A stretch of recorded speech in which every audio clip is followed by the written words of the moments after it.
Welcome back. And if you haven't watched the earlier videos, please go watch the previous videos before this. I've done them in parts building up to finally copying. So this is one of the trader that I have identified through a bunch of analytical steps, which you've already seen through my previous videos. And in this video, I'm going to show you how to start copying and how to work the percentages and so on. So over here, what this means is that providers trade less than $1 will not be copied. You can actually enter different values, and this will actually show that perhaps if the provider is doing very small trades, will not copy them. So I don't see any reason why this should be done, and therefore I would actually make it as such. So because we observe that in all time his smallest trade has been 200, so therefore I can assume that his smallest trade would typically be 200 as well. And if he's doing anything less than that, he might be just experimenting. By setting this at 200 means that I will be copying trades based on his usual smallest sizes. So 200 would be his smallest copyable trade.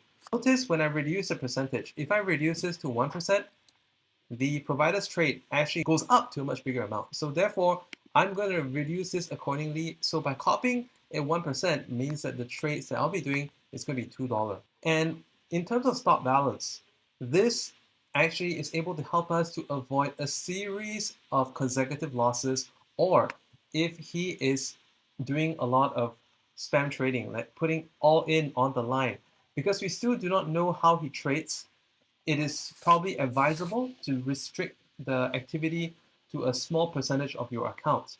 And let's say if many of you are putting in like 20 bucks just to try or 10 bucks just to try before you decide to go more serious, then you probably want to put your balance, let's say if it's on like, if it's a $20 account, then you probably want to put like, let's put 15 as a stop balance. But as you can see, this trader, his max trade is 1550. So if he does one of those trades and if he has some loss before that, then there could be a bunch of cumulative loss would be around the amount of $25 to $30. So I would actually think that for this particular trader, if you want to try him, you might want to go with a $50 starting amount.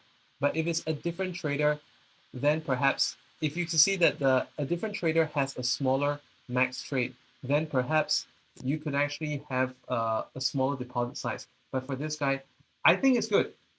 If you want to copy him, I think you should have ample amount in your account first.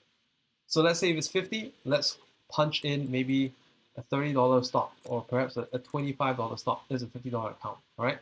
So arrange to get your deposits done in your account. Use the link in the video description to open your account. You can email me with your account number and I can help you with some of the processes if you have some difficulties or misunderstanding, because when it comes to the settings, you probably want to ensure that you get it correct as opposed to doing things wrongly and making a mistake. Okay, so be very, very safe at all times. Start with 1%. Okay, in the next video, I'm going to be picking out another trader and showing you some hypothetical copy settings. And then if you have any questions, feel free to ask in the comment section or email me. Thank you for watching.